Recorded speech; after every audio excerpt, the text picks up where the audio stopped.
मकर संक्रांत जवळ येत आहे. तिळगुळ घ्या, गोड गोड बोला, सर्वत्र हाच एक शब्द तुम्हाला ऐकायला मिळतो.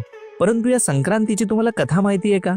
पुरातन काळामध्ये संकरासूर आणि किंकरासूर असे दोन भयंकर राक्षस होते. त्यांनी सर्वत्र त्रासदायक वातावरण निर्माण केले होते. त्याच्यामुळे सर्व प्रजा भयभीत झाली होती. तेव्हा प्रकट झाली संक्रांती देवी. पहिल्या दिवशी देवीने संकरासुराचा वध केला आणि लोकांना भयमुक्त केले. परंतु दुसऱ्या दिवशी किंकरासूर परत आला आणि देवीने त्याचाही वध केला. म्हणूनच पहिल्या दिवसाला संक्रांत आणि दुसऱ्या दिवसाला किंक्रांत म्हणतात. पण या दिवसाचे सर्वात सुंदर रहस्य म्हणजे या दिवशी सूर्यदेव मकर राशीमध्ये प्रवेश करतात. या दिवशी जुने वैर, राग, अबोला विसरून नातं पुन्हा जोडायचं असतं. तसेच तीळ मिश्रित पाण्याने स्नान, तिळाचे उठणे अंगास लावणे, तीळ होम, तीळ तर्पण, तीळ भक्षण तसेच तीळ दान असा 6 प्रकारे तिळाचा उपयोग केला असता सर्व पापांचा नाश होतो अशी मान्यता आहे. आपल्या महाराष्ट्रात सवासनी सुघड पूजून वेगवेगळी वाणे एकमेकींना देतात. घरी, देवळात हळदी कुंकू समारंभ केले जातात. आपल्याकडे तिळगुळ, तिळाचा हलवा, तिळाच्या वड्या एकमेकांना देऊन तिळगुळ घ्या,